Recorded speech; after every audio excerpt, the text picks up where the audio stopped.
हमारी कहानी शुरू होती है हमारे हीरो तकुमी से। तकुमी एक बिल्कुल साधारण जापानीज युवक था जिसकी जिंदगी सबसे नॉर्मल तरीके से चल रही थी। अचानक बिना किसी वार्निंग के वो एक पूरी तरह अलग दुनिया में पहुंच गया। वो दुनिया मॉन्स्टर्स से भरी हुई थी। वहां उसके सामने सबसे पहले जो क्रीचर्स आए वो थे सी रैंक रेड वुल्व्स का एक पैक। वुल्व्स एक साथ उस पर झपटे, लेकिन तकुमी घबराया या भागा नहीं। उसने अपना एयरसॉफ्ट गन पकड़ा और कंप्रेस्ड एयर शॉट्स की एक सीरीज दाग दी। अजीब बात यह थी कि उन शॉट्स ने वुल्व्स को आसानी से मिटा दिया, जैसे वो कुछ भी नहीं थे। भले ही उसकी नई दुनिया में पहुंचे सिर्फ कुछ घंटे ही हुए थे, वो इस दुनिया में अननेचुरली तेजी से अडेप्ट हो गया, मानो वो इस पल का इंतजार बहुत लंबे समय से कर रहा हो। वुल्व्स को खत्म करने के बाद उसने उनकी कॉप्सेस इकट्ठा की और अपनी इन्वेंट्री में रख ली। और उसी पल सच सामने आया। तकुमी इस दुनिया में अपनी मर्जी से नहीं पहुंचा था। असल में रूलर सिल ने गलती से उसकी डेथ कर दी थी। हाँ, ये लिटरली एक अनइंटेंशनल एरर था। सिल उसके सामने प्रकट हुआ और अपनी इनकॉम्पिटेंस के लिए माफी मांगी।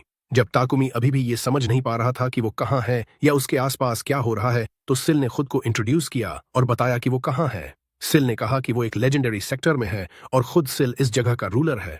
ताकुमी के मन में गहराई से ये ख्याल आया कि ये सब कोई नई तरह की डिसेप्शन है, लेकिन सिल तुरंत उसके थॉट्स का जवाब दे दिया और बोला कि कोई डिसेप्शन या फ्रॉड नहीं है। तकुमी का आश्चर्य और बढ़ गया जब सिल ने फिर माफी मांगी और बताया कि वो उसके थॉट्स पढ़ सकता है। फिर सिल ने उसे रीअश्योर करने की कोशिश की और एक्सप्लेन किया कि वो इंटेंशनली ऐसा नहीं कर रहा था। वो शब्द बस एक्सीडेंट से निकल गए थे। हाँ, एक्सीडेंट से ही। सिल ने कहा कि वो उसे बिना किसी टाइटल्स के सिर्फ नाम से बुला सकता है। तो ताकुमी ने उससे रिक्वेस्ट किया कि जो हुआ है उसे ऐसे समझा दे जिससे वो आसानी से समझ सके। और तब सिल ने प्लेनली और डायरेक्टली कहा, तकुमी की डेथ गलती से हो गई थी। ये शब्द उसके ऊपर थंडरबोल्ट की तरह गिरे। फिर हम प्रेजेंट में वापस आते हैं और सुनते हैं कि तकुमी बता रहा है सिल डायमेंशंस के बीच एक रिफ्ट को रिपेयर करने की कोशिश कर रहा था, लेकिन उसने जरूरत से ज्यादा पावर यूज कर दी और आखिर में रिफ्ट को हिट करने की बजाय खुद तकुमी को ही दूसरी दुनिया में भेज दिया। उसकी जिंदगी 28 साल की उम्र में खत्म हो गई थी, जबकि नया बॉडी जो अब वो इनहैबिट कर रहा था वो स्पेशली सिल ने उसके लिए क्रिएट किया था। सिल ने उसे अपनी रूल वाली दुनिया में री इनकारनेट कर दिया था। ये सभी नहीं था, सिल ने उसे इस दुनिया के बारे में नॉलेज भी दे दी थी और कई एबिलिटीज जो उसे सर्वाइव करने में मदद करेंगी। जब ताकुमी ने अपना स्टेटस विंडो खोला तो देखा कि वो पहले ही लेवल 3 हो चुका है और स्टैट्स भी बहुत रिस्पेक्टेबल हैं। ये इसलिए क्योंकि उसने 3 रेड वुल्व्स को किल कर दिया था। जब वो फॉरेस्ट में चल रहा था और सोच में खोया हुआ था तो उसे 2 छोटे चिल्ड्रन मिले। वो बहुत अडोरेबल लग रहे थे, लेकिन उनके चेहरे पर एग्जॉस्शन साफ दिख रही थी। ताकुमी उनके पास गया और उनके फैमिली के बारे में पूछा, लेकिन उन्होंने कोई जवाब नहीं दिया। उनकी स्टमक्स जोर से ग्राउलिंग कर रही थीं, हंगर से। तकुमी को याद आया कि सिल ने उसके इन्वेंट्री में कुछ फूड रखा था, तो उसने कुछ फ्रूट निकालकर उन्हें ऑफर किया, फिर खुद भी एक खाकर उन्हें रीअश्योर किया। उसके बाद दोनों चिल्ड्रन बड़े एंथुजियाज्म से खाने लगे। थोड़ी देर बाद उसे पता चला कि वो ट्विंस हैं और ये बात पेनफुली ऑब्वियस थी। एक बॉय था और दूसरी गर्ल, लेकिन दोनों स्ट्रीट चिल्ड्रन जैसे ही लग रहे थे। अचानक तकुमी के लिए क्लोथ्स आ गए और उसने वो दोनों चिल्ड्रन को दे दिए। अजीब बात यह थी कि ट्विंस एक ही इंस्टेंट में क्लीन और नीट हो गए। फिर तकुमी ने उन्हें बताया कि वो फॉरेस्ट छोड़कर नियर बाय सिटी की तरफ जाना चाहता है और पूछा कि क्या वो उसके साथ आना चाहेंगे, लेकिन उन्होंने जवाब नहीं दिया। जब तकुमी ने उनकी स्टैट्स चेक की तो पता चला कि दोनों 5 ईयर्स ओल्ड हैं और किसी का भी नाम नहीं है। तब उसने फैसला किया और उन्हें एलन और एलेना नाम दे दिया। उसने उनसे कहा कि उसके साथ चलो। किसी नॉर्मल सिचुएशन में ये एक्सट्रीमली सस्पिशियस लगता, लेकिन चूंकि ये एक एनिमे है अबाउट अडॉप्शन तो सब परफेक्टली नेचुरली प्रोसीड हो रहा है, भले ही नेचुरल ना हो। जैसे जैसे वो ट्रैवल कर रहे थे तकुमी ने नोटिस किया कि दोनों चिल्ड्रन ईज से मूव कर रहे हैं और बिना किसी फटीग के उसके पीछे चल रहे हैं। इससे उसे लगा कि उनके बारे में कुछ स्ट्रेंज है।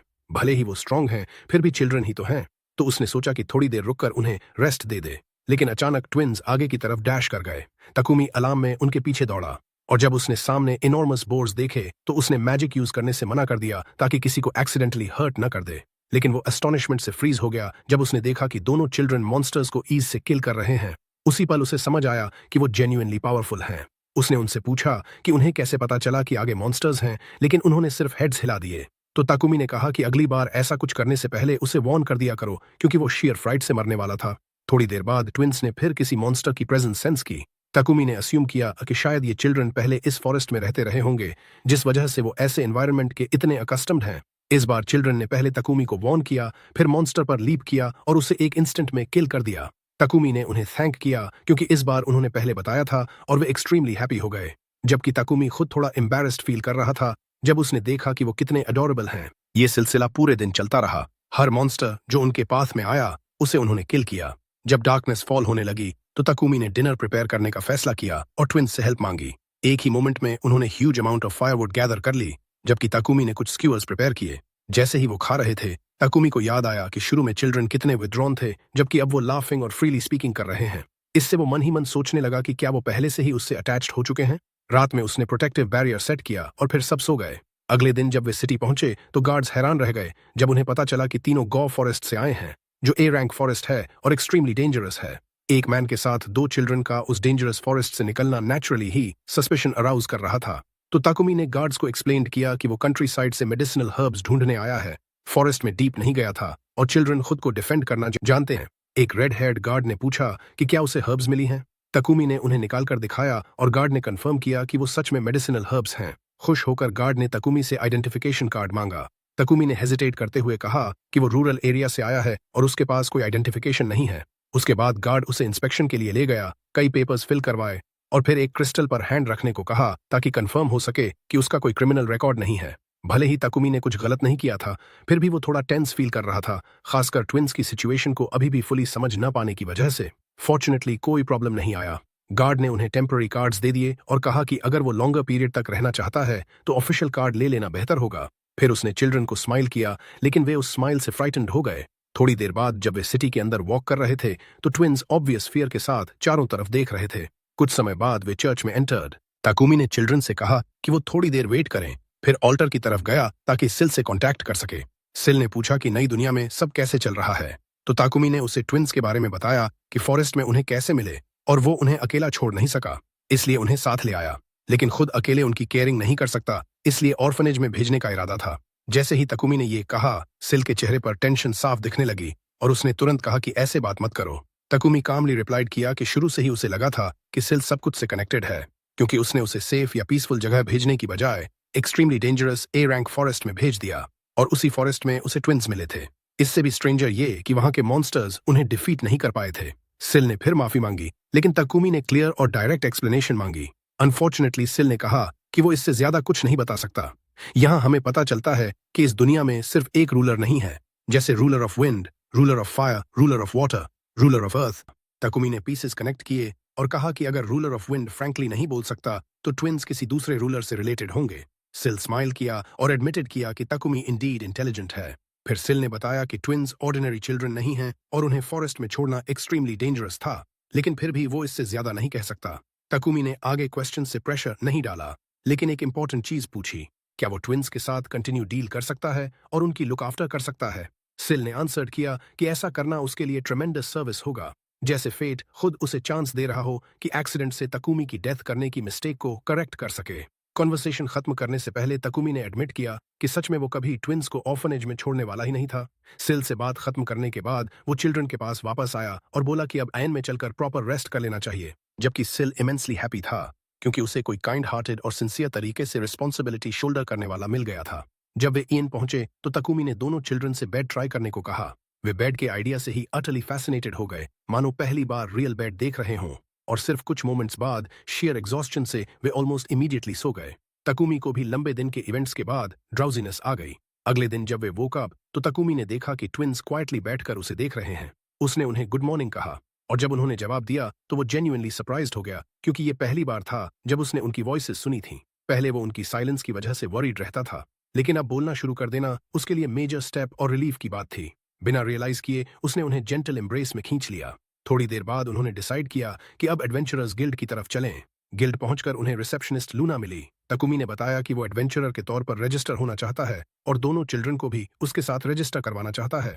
लूना थोड़ा सरप्राइज्ड हुई और बताया कि रजिस्ट्रेशन के लिए मिनिमम एज नहीं है, लेकिन चिल्ड्रन को बैटलफील्ड पर ले जाना एक्सट्रीमली डेंजरस है। फिर भी ताकुमी ने अपनी रिक्वेस्ट पर इंसिस्ट किया, तो लूना ने एंथुसियाज्म से रजिस्ट्रेशन फॉर्म दे दिया। प्रोसीजर्स खत्म करने के बाद वे जगह देखने लगे। ट्विंस क्राउड और अनफेमिलियर फेसेस के बीच थोड़े टेंस थे, लेकिन ताकुमी ने उन्हें रीअश्योर किया कि कुछ वरी करने की बात नहीं है।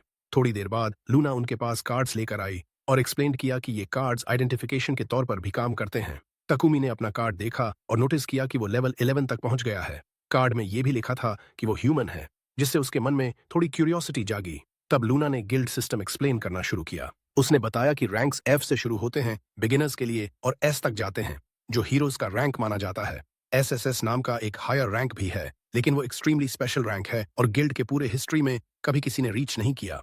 उसने ये भी एक्सप्लेन किया कि क्वेस्ट्स को इंडिविजुअली या ग्रुप्स में कंप्लीट किया जा सकता है और पार्टी का रैंक उसके मेंबर्स के एवरेज रैंक से डिसाइड होता है। अगर वो वर्क लेना चाहे तो रिसेप्शन से क्वेस्ट चुनकर रिक्वायर्ड प्रोसीजर्स कंप्लीट करने होंगे। थैंक करने के बाद ताकुमी ने उनसे रिक्वेस्ट किया कि उन्हें एक पार्टी के तौर पर रजिस्टर कर दो। लूना ने पार्टी का नाम पूछा तो ताकुमी ने एक मोमेंट सोचा, और क्योंकि उनकी लाइव्स रूलर्स से किसी न किसी वे में कनेक्टेड हो गई थीं, तो उसे लगा कि नाम एग्स फिटिंग होगा। उसने नाम बताया और लूना ने ऑफिशियली पार्टी रजिस्टर कर दी। उसके बाद वे नोटिस बोर्ड की तरफ गए और अपना पहला क्वेस्ट चुनने लगे। वे मेडिसिनल हर्ब्स गैदर करने वाले मिशन पर सेटल हुए। लूना ने बताया कि क्वेस्ट कंप्लीट करने के लिए 3 दिन का समय है, और इस तरह उस पार्टी का पहला रियल मिशन शुरू हो गया। जैसे ही वे रोड पर चल रहे थे, उन्हें एक स्लाइम मिला और ट्विंस तुरंत इनोसेंटली उसके साथ खेलने लगे, मानो वो कोई टॉय हो, मॉन्स्टर नहीं। थोड़ी देर बाद ताकुमी को एक मेडिसिनल हर्ब मिली, तो उसने ट्विंस को उसकी अपीयरेंस डिटेल में एक्सप्लेन की ताकि वे पहचान सकें, और ये भी बताया कि इसे बिना डैमेज किए कैसे गैदर करना है। सरप्राइज ये हुई कि ट्विंस ने बहुत शॉर्ट टाइम में enormous quantity of herbs collect कर ली। जब वे गिल्ड वापस लौटे तो लूना उस अमाउंट से स्टन्ड रह गई जो उन्होंने सिर्फ हाफ अ डे में गैदर किया था। ताकुमी ने कहा कि चिल्ड्रन ने ट्रेमेंडस एफर्ट लगाया है। लूना ने हर्ब्स की क्वालिटी कंफर्म करने के बाद उन्हें रिवॉर्ड दे दिया। तब ताकुमी ने सिंसियरली ट्विंस को थैंक किया, क्योंकि वो मानता था कि क्वेस्ट को सच में उन्होंने ही कंप्लीट किया है। अचानक एक इरिटेटेड मैन आया और मॉकिंगली पूछने लगा कि गिल्ड के अंदर कुछ लिटिल चिल्ड्रन क्या कर रहे हैं। तुरंत ट्विंस ताकुमी के पीछे छिप गए, तो ताकुमी आगे बढ़ा और बॉल्ड मैन के सामने खड़ा हो गया। बोला कि चिल्ड्रन उसके साथ हैं और अगर कोई प्रॉब्लम है तो प्लेनली कह दो।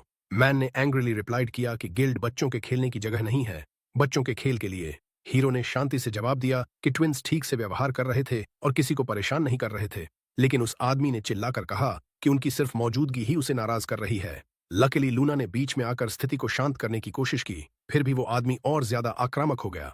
पलक झपकते ही ट्विंस ने आगे बढ़कर उसे 2 लगातार किक मार दी। हीरो घबरा गया और उन्हें तुरंत रोकने के लिए चिल्लाया ताकि मामला और न बढ़े। जब स्थिति शांत हो गई तब हीरो ने थोड़ा अजीब तरीके से लूना से पूछा कि क्या उन्हें कोई सजा मिलेगी, लेकिन लूना ने उसे आश्वासन दिया और कहा कि जो हुआ वो सेल्फ डिफेंस था, इसलिए कोई समस्या नहीं है। उसी पल वो रेड हेयर्ड आदमी जो पहले सिटी गेट पर दिखा था वहां आया और पूछा कि क्या हुआ। उसी समय दूसरे एडवेंचरर्स उस बॉल्ड आदमी का शरीर गिल्ड से बाहर खींच रहे थे। लूना ने हीरो के कान में फुसफुसाकर बताया कि ट्विंस रो रहे हैं। हीरो तुरंत उनके पास पहुंचा और पूछा कि क्या वो ठीक हैं। तब रोते हुए उन्होंने उससे विनती की कि उसे उन्हें छोड़कर मत जाना। वो बहुत टचिंग दृश्य था और हीरो को एहसास हुआ कि ट्विंस उससे कितना अटैच हो चुके हैं। हीरो को याद आया कि शायद उसने उन पर थोड़ी आवाज ऊंची कर दी थी, इसलिए उसने जल्दी से उन्हें समझाया और कहा कि वो कभी उन्हें नहीं छोड़ेगा और कोई चिंता करने की बात नहीं है। फिर उसने वो सारी बात रेड हेयर्ड आदमी को बताई। उसने खुद को इंट्रोड्यूस किया और कहा कि उसका नाम ग्रैनल रॉबिन है और वो शिरन हेडक्वार्टर्स का वाइस कमांडर है। हीरो ने उसे बताया कि बच्चों को लगा था कि वो उन्हें छोड़ देगा। रॉबिन को यह सुनकर बहुत बुरा लगा और उसने पूछा कि क्या वो कभी ऐसा कर सकता है। हीरो को यह सवाल सुनकर थोड़ा गुस्सा आया और उसने तुरंत जवाब दिया कि वो कभी ऐसा नहीं कर सकता। फिर भी वो सच में कंफ्यूज था और समझ नहीं पा रहा था कि ट्विंस को ऐसा क्यों लगा, क्योंकि उनसे मिले ज्यादा समय भी नहीं हुआ था। रॉबिन ने उसकी तरफ देखा और पूछा कि क्या वो उनके बच्चे हैं। हीरो ने इनकार में सिर हिलाया और फिर बताने लगा कि वो उन्हें जीए फॉरेस्ट में पहली बार मिले थे। उसने कहा कि वो नहीं जानता था कि वो खोए हुए हैं या अबैंडन्ड हैं, लेकिन वो उन्हें उस डेंजरस जगह पर अकेला छोड़ नहीं सका। उसके बाद उसने पूछा कि क्या हाल ही में फॉरेस्ट में किसी कार्ट या कैरावैन पर अटैक हुआ है। लूना को तुरंत एक पुरानी घटना याद आ गई। उसने बताया कि स्लेव ट्रेडर्स पर फॉरेस्ट में अटैक हुआ था और उन्होंने शायद बच्चों को मॉन्स्टर्स को डिस्ट्रैक्ट करने के लिए फेंक दिया होगा ताकि खुद बच सकें। इससे सारी बात साफ हो गई। हीरो ने रॉबिन से पूछा कि अगर वो ट्विंस को फॉर्मली अडॉप्ट कर ले तो कोई समस्या तो नहीं होगी। रॉबिन ने जब देखा कि बच्चे हीरो से कितना डीपली अटैच्ड हैं, तो उसने कहा कि कोई समस्या नहीं है। उसने यहां तक वादा किया कि वो अपने वाइस कमांडर के पोजीशन का इस्तेमाल करके उनकी गार्डियनशिप को ताकुमी के नाम लीगली रिकॉग्नाइज करवा देगा।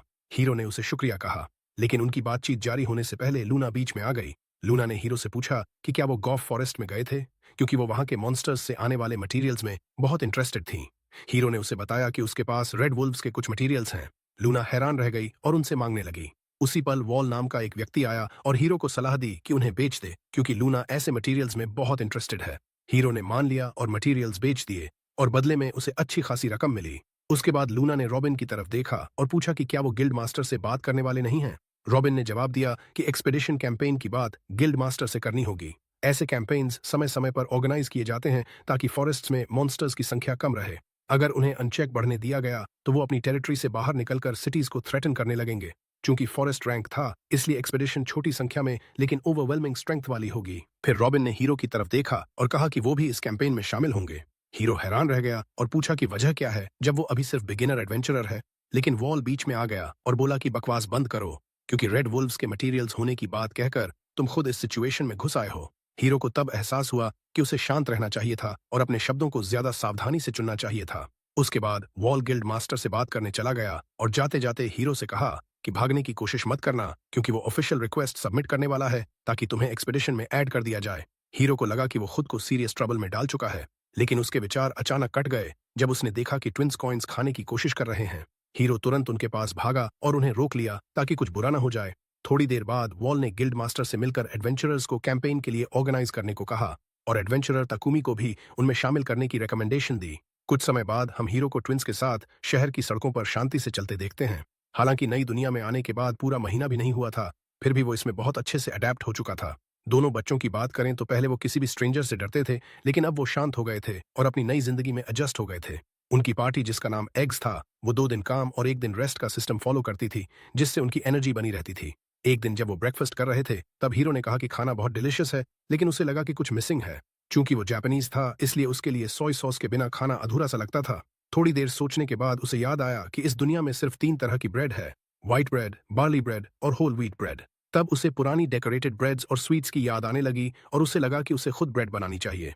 ट्विंस इस आइडिया से बहुत एक्साइटेड हो गए और उन्होंने पास की बेकरी में जाने का फैसला किया। जैसे ही वो अंदर गए, बेकर ने पूछा कि क्या चाहिए। हीरो ने कहा कि वो कुछ खरीदने नहीं आए हैं, बल्कि एक छोटा सा फेवर मांगने आए हैं। उसी पल बेकरी का ओनर आया और पूछा कि मामला क्या है। उसकी बेटी मिशेल ने उसे बताया कि ताकुमी उनसे फेवर मांगना चाहता है। बेकर का नाम रैड था। हीरो ने खुद को इंट्रोड्यूस किया और बताया कि वो कुछ इंग्रेडिएंट्स जो उसके पास हैं, उनसे एक खास तरह की ब्रेड बनाने की कोशिश करना चाहता है। मिशेल ने देखा कि एक इंग्रेडिएंट जैम था, जबकि दूसरा उसे अनजाना लगा। तब हीरो ने उन्हें बताया कि वो पेस्ट्री क्रीम है और इसे ब्रेड के अंदर रखकर ओवन में डालना होता है। रैड को एक्सपेरिमेंट करने में कोई आपत्ति नहीं थी, लेकिन उसने माना कि उसने पहले कभी ऐसी ब्रेड नहीं बनाई, इसलिए हीरो ने उसे स्टेप बाय स्टेप मेथड सिखाने का फैसला किया। जल्दी ही हीरो खुद बेकर बनकर उनके सामने ब्रेड बना रहा था ताकि वो मेथड सीख सकें। रैड ने उसे इमिटेट किया और बहुत अच्छा परफॉर्म किया, जबकि एलन और एलेना भी एक्साइटेड होकर पार्टिसिपेट करने लगे। रैड ने हीरो से कहा कि उसे भी मदद करनी होगी, इसलिए हीरो ने कुछ एनको निकाला ताकि दूसरी तरह की ब्रेड बना सके। उन्होंने पूरे दिन और रात के कुछ हिस्से तक अलग अलग वैरायटीज बनाई। जब वो काम खत्म कर चुके तो ओवन से ब्रेड निकलने का इंतजार करने लगे। जब ब्रेड तैयार हो गई और उन्होंने टेस्ट किया, तब रैड और मिशेल उसके फ्लेवर से पूरी तरह हैरान रह गए। फिर उन्होंने हीरो से पूछा कि क्या वो इस तरह की ब्रेड बेकरी में बेच सकते हैं और कहा कि वो कस्टमर्स को बता देंगे कि रेसिपी हीरो की है। उन्होंने कमीशन भी देने की बात की, लेकिन हीरो ने पोलाइटली मना कर दिया और कहा कि उसे पैसे की जरूरत नहीं है। उसके लिए बस इतना काफी है कि वो जब चाहे उनसे वो ब्रेड खरीद सके। सच कहें तो उसका एटीट्यूड बिल्कुल बिजनेस माइंडेड नहीं था। रैड ने कहा कि वो नई फिलिंग्स और अलग अलग वैरायटीज ट्राई करने के लिए एक्साइटेड है। एलन और एलेना को टेस्ट बहुत पसंद आया और उन्होंने कहा कि वो बहुत सारी खाना चाहते हैं। अगले दिन गिल्ड में लूना ने हीरो का स्वागत स्माइल के साथ किया और उसे प्रमोशन पर बधाई दी। हीरो को लगा था कि शायद थोड़ा बढ़ा होगा, लेकिन जब उसने देखा कि वो लेवल 13 पहुंच गया है और साथ में कुछ स्ट्रेंज स्किल्स जैसे लॉन्ड्री और सोइंग भी एक्वायर कर ली हैं, तो वो सरप्राइज्ड रह गया। सच कहें तो खुद उसे भी ये स्किल्स थोड़ी ऑड लगीं, लेकिन वो डिनाई नहीं कर सकता था कि डेली लाइफ में ये कितनी यूजफुल हैं। लूना ने उसे बधाई दी और कहा कि बिगिनर एडवेंचरर के लिए वो अननेचुरली रैपिड पेस से प्रोग्रेस कर रहा है। उसने ट्विंस की भी तारीफ की और कहा कि साफ दिख रहा है कि वो हार्ड और डिलिजेंटली काम कर रहे हैं। फिर उसने पूछा कि क्या उसने कभी डंजन विजिट करने के बारे में सोचा है। हीरो को तुरंत सिल द्वारा दी गई जानकारी याद आ गई कि इस दुनिया में 108 डंजन्स अलग अलग जगहों पर बिखरे हुए हैं। लूना ने बताया कि साइलिन के पास एक फेमस डंजन है जिसमें 15 फ्लोर्स हैं, और चूंकि सिटी के आसपास मॉन्स्टर्स की संख्या कम है, इसलिए बहुत सारे एडवेंचरर्स वहां जल्दी लेवल्स बढ़ाने जाते हैं। हीरो ने थोड़ा सोचा, फिर ट्विंस से कहा कि वो वहां जा सकते हैं और एक्सप्लोर कर सकते हैं, लेकिन लूना ने उसे चेतावनी दी कि डंजन अपेक्षाकृत पास है, फिर भी पहुंचने में आधा दिन वॉकिंग लगेगी और एक्सप्लोर करने में कई दिन लग सकते हैं। हीरो ने उसे आश्वासन दिया और कहा कि वो सिर्फ वहां जाकर जगह देखना और थोड़ा एक्सप्लोर करना चाहता है। लूना को राहत मिली, क्योंकि साफ था कि उसने समझा था कि हीरो पहली विजिट पर पूरा डंजन क्लियर करने वाला है। लेकिन सरप्राइज ये हुई कि जल्दी ही हीरो और ट्विंस डंजन के 3rd फ्लोर तक पहुंच चुके थे। ये एलन और एलेना की वजह से संभव हुआ था, क्योंकि उनमें एस्टोनिशिंग सेंस ऑफ डायरेक्शन था और वो हीरो को गाइड कर रहे थे। जैसे जैसे वो आगे बढ़े, हीरो ने नोटिस किया कि ये अर्थ डंजन है, यानी ज्यादातर मॉन्स्टर्स अर्थ एलिमेंट के हैं। उनके सामने एक जाइगेंटिक मोल जैसा मॉन्स्टर आया, लेकिन वो रिलेटिवली वीक लगा। हीरो ने ट्विंस से कहा कि इसे हैंडल कर लो, लेकिन वो बोल भी नहीं पाया था कि उन्होंने आसानी से उसे किल कर दिया। मॉन्स्टर डिफीट होते ही वैनिश हो गया और लूट छोड़ गया। हीरो ने उन्हें समझाया कि डंजन के मॉन्स्टर्स मरने पर डिसअपियर हो जाते हैं और लूट छोड़ जाते हैं, और कभी कभी ये ड्रॉप्स रेयर या वैल्यूएबल हो सकते हैं। ट्विंस ने जगह खोजी और पाया कि मोल ने सिर्फ एक विस्कर छोड़ा है, इसलिए वो स्माइल करते हुए आगे बढ़ गए। थोड़ी देर बाद हीरो ने सोचा कि अब ब्रेक का समय है और उसे डिनर तैयार करना चाहिए। फिर उसने एक मैजिकल टूल समन किया, जो बेसिकली एक स्टोव था। दृश्य बहुत स्ट्रेंज था, लेकिन साफ था कि उसकी एबिलिटीज उसे आसानी से अलग अलग टूल समन करने देती हैं। जल्दी ही खाना तैयार हो गया और ट्विंस ने टेस्ट करके बहुत डिलाइट महसूस की। खाने के बाद वो प्रोटेक्टिव बैरियर के अंदर पीसफुली सो गए, जो उनके आसपास के एरिया को सिक्योर रखता था। जब उन्होंने काफी रेस्ट ले ली तो उन्होंने फिर से जर्नी शुरू की और जो भी मॉन्स्टर मिला उसे डिफीट करते गए। वो फाइटिंग, ईटिंग और रेस्टिंग के इसी पैटर्न में जारी रहे जब तक वो 10th फ्लोर तक नहीं पहुंच गए, जहां उन्हें एक सीक्रेट रूम मिली जिसमें ट्रेजर चेस्ट था। हीरो ने उन्हें बताया कि ऐसे चेस्ट्स में वैल्यूएबल ट्रेजर्स हो सकते हैं, लेकिन उतनी ही आसानी से डेंजरस ट्रैप्स भी हो सकते हैं। इसलिए उसने पहला चेस्ट खुद इंस्पेक्ट करने का फैसला किया। जब कंफर्म हो गया कि वो सेफ है, तब उसने ट्विंस को खोलने दिया। अंदर उन्हें 2 पोशंस मिले, एक माना रिकवरी के लिए और दूसरा हीलिंग के लिए। लूट काफी सिंपल था, लेकिन उसी पल उनके पीछे एक ह्यूज मॉन्स्टर प्रकट हो गया और सिंक्रोनाइज डबल स्ट्राइक से ट्विंस ने एस्टोनिशिंग स्पीड से उसे किल कर दिया। बैटल के बाद हीरो ने वाइल्ड एप की हाइड ली और ट्विंस एक्साइटेड हो गए सोचकर कि ये हाईली वैल्यूएबल हो सकती है। हीरो को धीरे धीरे नोटिस हो रहा था कि ट्विंस में एक्स्ट्रॉर्डिनरी एबिलिटीज हैं, चाहे कॉम्बैट में हो या आसपास की चीजें सेंसिंग करने में। वो बिना डर के आगे बढ़ रहे थे और कोई भी मॉन्स्टर उनके सामने आता वो ऑलमोस्ट ऑटोमेटिकली डिफीट हो जाता था। इससे हीरो को राहत मिली कि वो बैड लोगों के हाथों नहीं पड़े। शायद यही वजह थी कि सील शुरू से ही उनके बारे में इतना कंसर्न्ड था।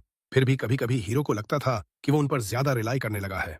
जब वो लॉस्ट होकर सोच रहा था, तब ट्विंस ने उसे आवाज दी और पास के मॉन्स्टर की वार्निंग दी। जब उसने देखा तो वो पॉइजनस मड सर्पेंट था। उसने ट्विंस को वार्न किया और कहा कि इस मॉन्स्टर को उसे हैंडल करने दो। इस बार हीरो ने एक स्टोन उठाई और सर्पेंट पर फेंकी ताकि उसे डिस्ट्रैक्ट कर सके। फिर कटिंग विंड इस्तेमाल करके उसे स्विफ्टली किल कर दिया। तुरंत बाद बीस का स्वॉर्म आ गया। ट्विंस बहुत एक्साइटेड हो गए और खुद से उन्हें फाइट करने की इजाजत मांगी। हीरो ने मान लिया और उन्हें ट्राई करने का चांस दिया। शुरू में उनके स्ट्राइक्स प्रिसाइज नहीं थे, लेकिन उन्होंने हीरो के मेथड को कॉपी किया और स्टोन्स फेंकने लगे, और उसी पल उनकी पावर फ्राइटनिंग तरीके से रिवील हो गई। हीरो खुश होकर उन्हें एंजॉय करते देख रहा था, इसलिए उसने उन्हें फ्रीली फाइट करने दिया, जबकि वो खुद बैठ गया और अपना सामान अरेंज करने लगा। जब ट्विंस ने बीस को डिफीट कर दिया तो उन्होंने मॉन्स्टर्स द्वारा छोड़ा गया हनी कलेक्ट किया और हीरो को दे दिया। हनी देखते ही हीरो बहुत एक्साइटेड हो गया और बोला कि हनी इथिल्डिया में बहुत एक्सपेंसिव मटेरियल्स में से एक माना जाता है। उस पल से ट्विंस हर बी के पीछे पड़ गए जो उन्हें मिली। हंटिंग खत्म करने के बाद हीरो ने उनके लिए फ्रेंच टोस्ट तैयार किया। ट्विंस बहुत ओवरजॉयड हो गए, लेकिन अचानक फिर से बीस का स्वॉर्म आ गया। इस बार हीरो खुद उन्हें हैंडल करने लगा। जब उनकी संख्या बढ़ गई तब ट्विंस भी बैटल में शामिल हो गए और मदद करने लगे। आखिरकार उन्होंने इनॉर्मस अमाउंट का हनी कलेक्ट किया। फिर वो डंजन में आगे बढ़ते रहे जब तक आखिरकार 15th फ्लोर तक नहीं पहुंच गए। जिस पल उन्होंने मासिव डोर खुला और अंदर घुसते ही वे खुद को एक विशाल हॉल में पा रहे थे, लेकिन जैसे ही वे अंदर कदम रखते डोर उनके पीछे बंद हो गई और उनके सामने एक विशाल मॉन्स्टर प्रकट हो गया, एक जायंट अर्थवर्म। हीरो तुरंत समझ गया कि इस जगह से तब तक बाहर नहीं निकल पाएंगे जब तक इस मॉन्स्टर को डिफीट नहीं कर देते। इसलिए उसने ट्विंस को कहीं सेफ रहने को कहा, जबकि वह खुद बैटल संभाल लेगा। वर्म ने उसके विंड अटैक्स से बचने की कोशिश की और मड के गोले फेंककर हमला करने लगा, लेकिन हीरो ने उन अटैक्स को आसानी से तोड़ दिया। फिर सीधा विंड एरो चला दिया और बैटल को जल्दी खत्म कर दिया। लड़ाई खत्म होने के बाद वह थोड़ा हैरान खड़ा रहा और खुद से पूछने लगा, क्या मॉन्स्टर सच में इतना वीक था या ब्लेसिंग्स की वजह से खुद हीरो मजबूत हो गया है? जब वह लूट इकट्ठा करने लगा तो मॉन्स्टर ने बहुत सारे आइटम्स छोड़ दिए थे। उसी पल ट्विंस उसके पैरों से चिपक गए और धीरे से पूछा, फिनिश्ड? हीरो मुस्कुराया और बोला, यस, खुश हूं कि तुम सेफ हो। तभी अचानक उन्होंने उसे अपनी तरफ खींचा और उसके सिर पर थपथपाने लगे जैसे धन्यवाद दे रहे हों। हीरो का चेहरा लाल हो गया और हैरानी से पूछा, आर यू प्रेजिंग मी? उन्होंने हाँ कहा और उसके दिल में गहरी गर्माहट और कृतज्ञता भर गई। उसके बाद एक स्पेशल डिवाइस प्रकट हुआ जो उन्हें डंजन के फर्स्ट फ्लोर पर वापस ले गया। उसके साथ एक एक्स्ट्रा ट्रेजर चेस्ट भी था। जब उसने उसे खोला तो अंदर फायर बॉम्ब्स थे, बॉम्ब्स जो मैजिक से चार्ज होने पर एक्सप्लोड हो जाते थे और फेंकने वाले को उनसे काफी दूर होना पड़ता था। हीरो को लगा कि ये ग्रेनेड्स जैसे हैं, और जब उसने देखा कि ट्विंस उनसे खेलने की कोशिश कर रहे हैं तो वह बहुत अलार्म्ड हो गया। इसलिए उसने जल्दी से उन्हें छीन लिया और समझाया कि ये बेहद डेंजरस हैं। जैसे ही उन्होंने ट्रांसफर ओआरबी को छुआ, वे तुरंत डंजन के बाहर पहुंच गए। हीरो ने उन्हें बताया कि अब सिटी वापस चलने का समय है। रास्ते में ट्विंस ने अचानक दूर खड़े एक डॉग की तरफ इशारा किया, लेकिन वो डॉग बिल्कुल ऑर्डिनरी नहीं था, वो एक फेनरियर था। हीरो ने बीस्ट को एग्जामिन किया और हैरान रह गया जब पता चला कि वो लेवल 25S रैंक फेनरियर है, और उससे भी अजीब बात यह थी कि उसके और हीरो के बीच कॉन्ट्रैक्ट था। हीरो बहुत हैरान हुआ कि ऐसा कॉन्ट्रैक्ट कब बना होगा, और तुरंत उसे याद आया कि सिल ने ही ये काम किया होगा बिना उसे बताए। जैसे ही उसने उसकी तरफ जेस्चर किया, जोल सीधा उसके पास दौड़ आया। हीरो ने देखा कि फेनरियर उसे कुछ इंतजार करते हुए देख रहा है, इसलिए उसने प्यार से उसके सिर पर थपथपाया। फिर ट्विंस उसके चारों तरफ दौड़ने लगे और उसे घेर लिया। कहने लगे कि इसे नाम जरूर देना चाहिए। हीरो ने उनसे पूछा कि उनका क्या ख्याल है। फिर जोएल नाम सजेस्ट किया। ट्विंस बहुत एक्साइटेड हो गए और बोले कि उन्हें नाम बहुत पसंद है। बहुत देर बाद आखिरकार वे सिटी पहुंच गए। हीरो ने ट्विंस को बताया कि जोएल को उनके साथ सिटी में नहीं ले जा सकते क्योंकि ऑर्डिनरी लोग मॉन्स्टर देखकर डर जाएंगे। इसलिए उसने फैसला किया कि उसे अपने शैडो में हाइड कर देगा और समझाया कि मॉन्स्टर कॉन्ट्रैक्ट्स डार्क मैजिक का रूप हैं, इसलिए कॉन्ट्रैक्टेड बीस्ट खुद को हाइड करके गायब हो सकता है। थोड़ी देर बाद हीरो सिल से मिला और उससे कॉन्ट्रैक्ट्स और मैजिकल बीस्ट्स के बारे में पूछा। सिल पहले तो समझ गया, लेकिन जब हीरो ने स्पष्ट किया कि वो जोएल की बात कर रहा है तो सिल थोड़ा अनकंफर्टेबल हो गया और विषय बदलने लगा। फिर उसे याद आया कि फेनरियर को रूलर ऑफ वाटर ने भेजा था और खुद सिल उस बीस्ट का स्वागत सबसे पहले करना चाहता था। इसलिए उसने फैसला किया कि हीरो के लिए एक और बीस्ट समन करेगा। हीरो ने उसे रोका और सीधे पूछा, family of the ruler of water से क्या मतलब? सिल ने कहा कि ठीक वही मतलब है। Family of the ruler of water ने जोएल को ग्रेटिट्यूड के तौर पर भेजा है, कुछ और चीजों के साथ। फिर सिल ने सारी आइटम्स हीरो को एक साथ सौंप दी। हीरो ने देखा कि ट्विन्स वाटर एलिमेंट के साथ कंपैटिबल लग रहे हैं और जब उसने इन्वेंट्री खोला तो सिल द्वारा भेजी गई हर चीज से हैरान रह गया। इसलिए हीरो ने अनमने ढंग से एक्सेप्ट कर लिया क्योंकि उसके पास कोई और चारा नहीं था। उस रात वे थकान से सो गए। अगले दिन जब वे उस जगह पहुंचे जो सिल ने बताया था तो वहां एक ह्यूज टाइगर और एक जायंट बर्ड उनका इंतजार कर रहे थे। हीरो मुस्कुराया जब उसने इतनी केयरफुल प्रिपरेशन देखी और समझ गया कि सिल ने क्रीचर्स को भेजते समय बिल्कुल केयरलेस नहीं रहा। टाइगर एक सेलेस्टियल टाइगर था, level 25 S rank, air element control कर सकता था और स्काई में आश्चर्यजनक स्पीड से दौड़ सकता था। उसका अपीयरेंस बेहद मजेस्टिक था।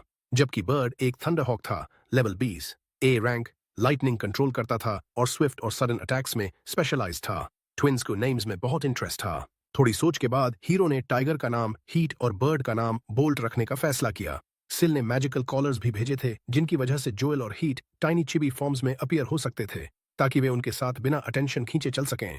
ट्विंस बहुत एक्साइटेड हो गए और खुद के लिए भी कॉलर्स मांगने लगे, लेकिन हीरो को लगा कि ये सूटेबल नहीं है। चाहे वे कितने अडोरेबल हों, फिर भी वे चिल्ड्रन थे। इसलिए उसने रूलर ऑफ वाटर द्वारा भेजी गई चीजों में से सेफ पेंडेंट्स ढूंढे जो ट्रैकिंग, रेजिस्टेंस और मैजिकल रीइंफोर्समेंट के चार्म्स वाले थे ताकि ट्विंस हमेशा सेफ रहें। उनके साथ मैजिकल बैग्स भी थे जिनमें वे अपना सारा सामान रख सकते थे। अब वे एडवेंचर को आराम से जारी रखने के लिए रेडी थे। उसके बाद हम उन्हें सिटी में घूमते देखते हैं जब तक ट्विंस एक टॉय स्टोर के सामने रुक गए और अंदर की हर चीज से मुग्ध हो गए। जब वे अंदर गए तो एलेना ने कुछ बहुत क्यूट हेयर टाइज चुने और जैसे वो काफी नहीं था उसने ब्लैक वाले भी चुने ताकि वे हीरो के कलर से मैच करें। हीरो उस सीन से अडोरेबल लगने की वजह से लगभग बेहोश हो गया। फिर और भी बोल्डर सीन आया। स्टोर में काम करने वाली वुमन ने ट्विंस से डिस्प्ले पर रखे कुछ क्लोथ्स ट्राई ऑन करने को कहा। सच कहें तो ये बहुत क्लेवर मूव था क्योंकि सैंपल क्लोथ्स में ट्विंस इतने अनबिलीवेबली अडोरेबल लग रहे थे कि हीरो ने उनके लिए कई आउटफिट्स खरीद लीं। उस रात हीरो बैठा सोच रहा था कि एलन के लिए कोई स्पेशल गिफ्ट लाना चाहता है, लेकिन उसे पता नहीं था कि क्या चुने क्योंकि इस वर्ल्ड में वो चीजें जो उसे पसंद आती वे एग्जिस्ट ही नहीं करती। इसलिए वो बात थोड़ी देर के लिए पोस्टपोन हो गई। अगले दिन उनके पहले ऑफिशियल मॉन्स्टर हंटिंग मिशन का समय आया इनसाइड गे फॉरेस्ट। उन्होंने अच्छे से प्रिपेयर किया, ब्रेकफास्ट किया और फिर नाइट से मिलने गए। वहां रॉबिन ने उन्हें वाइस कमांडर आइजैक रिनर से इंट्रोड्यूस किया। आइजैक थोड़ा अनईजी महसूस कर रहा था जब उसने दो छोटे बच्चों को फॉरेस्ट के डेंजर में जाने के लिए तैयार देखा, लेकिन रॉबिन ने उसे रीअश्योर किया और बताया कि ट्विंस जितने दिखते हैं उससे कहीं ज्यादा स्ट्रांग हैं और रूलर्स उन्हें लिटरली प्रोटेक्ट कर रहे हैं, इसलिए उसे खुद की चिंता करनी चाहिए। उसके बाद रॉबिन ने उन्हें बताया कि वे ट्रांसपोर्ट कैरेज से फॉरेस्ट में जाएंगे, लेकिन कुछ स्ट्रेंज होने लगा जब हीरो को लगा कि कोई अनसेटलिंग और पिक्यूलियर गेज से उन्हें देख रहा है। एलन और एलेना ने भी इसे सेंस किया। हालांकि उस पल उनकी इंट्यूशन खास स्ट्रांग नहीं थी, फिर भी फीलिंग रियल थी। हीरो तय नहीं कर पा रहा था कि गेज हॉस्टाइल है या सिर्फ क्यूरियस, इसलिए उसने अलर्ट रहते हुए जर्नी जारी रखने का फैसला किया और उस फीलिंग के सोर्स को आइडेंटिफाई करने की कोशिश की। जब वे फॉरेस्ट पहुंचे तो रॉबिन ने प्लान अनाउंस किया। वे वहां 5 दिन रहेंगे और हंटिंग मिशन शुरू करेंगे। फिर उन्होंने कैंप लगाने के लिए सूटेबल जगह ढूंढनी शुरू की और दूसरे एडवेंचरर्स से थोड़ा अक्वेंट हो गए। वे ऑर्डिनरी लुकिंग लोग थे जो ज्यादा पावरफुल नहीं लग रहे थे, जैसे ब्लॉन्ड रूडोल्फ, ट्विन ब्रेड्स वाली गर्ल आयरिस, जो नाम का एक आदमी और उसके अलावा एक और आदमी। फिर उन्होंने एरिया एक्सप्लोर करना शुरू किया और सब नॉर्मल चल रहा था जब तक ट्विंस ने नॉर्थ से एनिमी अप्रोच करते सेंस नहीं किया। गिल के पास डिटेक्शन एबिलिटी थी, फिर भी उसने एनिमी को थोड़ी देर बाद ही नोटिस किया, जिससे साफ हो गया कि ट्विंस की सेंसरी एबिलिटीज कितनी सुपीरियर हैं। एनिमी एक पावरफुल रेड वुल्फ था। नाइट अटैक लॉन्च करने से पहले ही ट्विंस उसकी तरफ दौड़ पड़े और इनक्रेडिबल स्पीड से उसे फिनिश ऑफ कर दिया, जैसे कोई बॉल से खेल रहे हों। जब हीरो ने यह सीन देखा तो पैनिक हो गया क्योंकि वह भूल गया था कि आज का प्लान क्वाइटली और बिना अटेंशन खींचे मूव करने का था, लेकिन अब बहुत देर हो चुकी थी। खासकर जब नाइट्स हॉरर से देख रहे थे कि ट्विंस मॉन्स्टर का कॉप्स टॉय की तरह खींच रहे हैं। हीरो ने टेंशन कम करने की कोशिश की और कहा कि कुछ मूवमेंट और फाइटिंग दूसरों को भी करने दो, लेकिन रॉबिन ने जल्दी समझ लिया कि डिफीटेड वुल्फ सी रैंक था और बोला कि हालांकि वह जानता था कि ट्विंस टैलेंटेड हैं, लेकिन कभी एक्सपेक्ट नहीं किया था कि वे पूरी टीम को कैरी कर सकते हैं। हीरो के पास कोई चारा नहीं था सिवाय ये बताने के कि ट्विंस लंबे समय से फॉरेस्ट में रहे हैं, इसलिए नेविगेशन और हैंडलिंग में इतने स्किल्ड हो गए हैं। और सच में सब ट्विंस के पीछे पीछे चलने लगे, जबकि वे इंपॉर्टेंट प्लांट्स और मटेरियल्स इकट्ठा कर रहे थे। हीरो की सलाह से एलन और एलेना भी मॉन्स्टर्स को किल करने का काम दूसरों पर छोड़ने लगे और उन्होंने टीम को ऑक्स के ग्रुप के खिलाफ बैटल लीड करने दिया। रॉबिन ने उस मौके का फायदा उठाया और कंफर्म किया कि हीरो सिर्फ ई रैंक एडवेंचरर नहीं है, इसलिए उसने रूडोल्फ से कहा कि सिटी लौटते ही हीरो के लिए रैंक इवैल्यूएशन टेस्ट रेकमेंड करे। लेकिन सबसे बड़ा सरप्राइज ये था कि ऑक्स को ग्रुप्स में अटैक नहीं करना चाहिए था और एनिमीज को फॉरेस्ट के इस एरिया में अपीयर ही नहीं करना चाहिए था, जिससे सबको लगा कि कुछ रॉन्ग है। अचानक स्काई में रेड फ्लेयर दिखा और वो सिग्नल था कि दूसरे 2 यूनिट्स में से एक डेंजर में है। समय बहुत इंपॉर्टेंट था, इसलिए हीरो ने विंड की पावर से जल्दी लोकेशन पर पहुंच गया और वहां नाइट को रेड वुल्व्स के पैक से घिरा हुआ पाया। बिना किसी हेजिटेशन के उसने और उसकी टीम ने उन्हें स्विफ्टली वाइप आउट कर दिया। जब वे दूसरों के पास लौटे तो माहौल फिर जोकिंग और लाफ्टर में बदल गया, जब तक उन्हें फिर वही स्ट्रेंज गेज महसूस नहीं हुआ। लेकिन इस बार वो क्लोजर था। उस रात हीरो शॉक्ड हो गया जब उसने एडवेंचरर्स द्वारा तैयार किए जाने वाले डिनर को देखा। सिर्फ मीट और वेजिटेबल्स वाला सूप, कुछ और नहीं।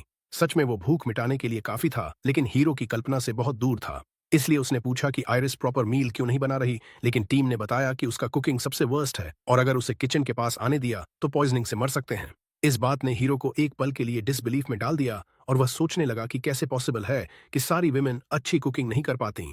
उसके बाद उसने इंस्ट्रक्शंस दे दिए ताकि वे रिस्पेक्टेबल डिनर बना सकें।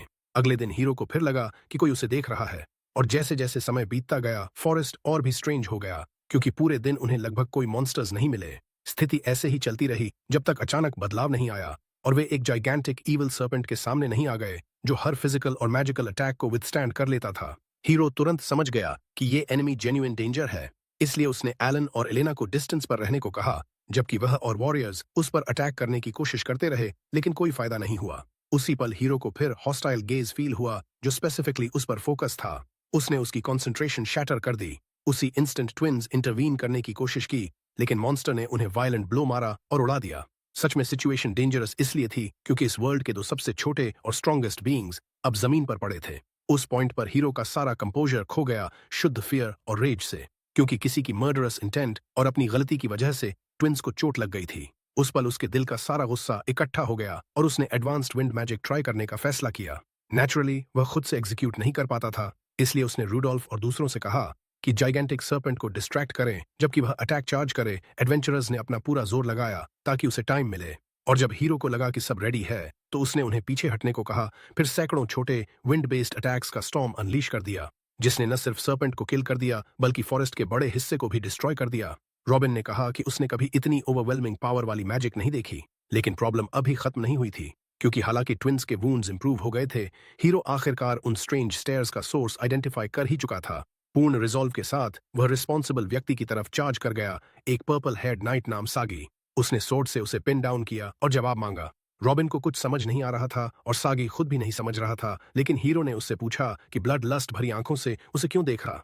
रूडोल्फ ने भी कंफर्म किया क्योंकि उसने भी वही लुक्स नोटिस किए थे, इसलिए वे दबाते रहे जब तक सिगीसी ने आखिरकार एडमिट नहीं कर लिया कि जेलसी उस वजह से थी क्योंकि हीरो ने रॉबिन का रिस्पेक्ट इतनी जल्दी हासिल कर लिया था। उस पॉइंट पर हीरो समझ गया कि सागी अपने कमांडर की एडमायर करता है, लेकिन मामला थोड़ा और कॉम्प्लिकेटेड लग रहा था क्योंकि सिगीसी रेड हेड मैन से भी इन्फैचुएटेड था और इसीलिए जेलसी वो तरह की थी जो फीलिंग्स मैनिपुलेट करने को ज्यादा ड्राइव करती थी।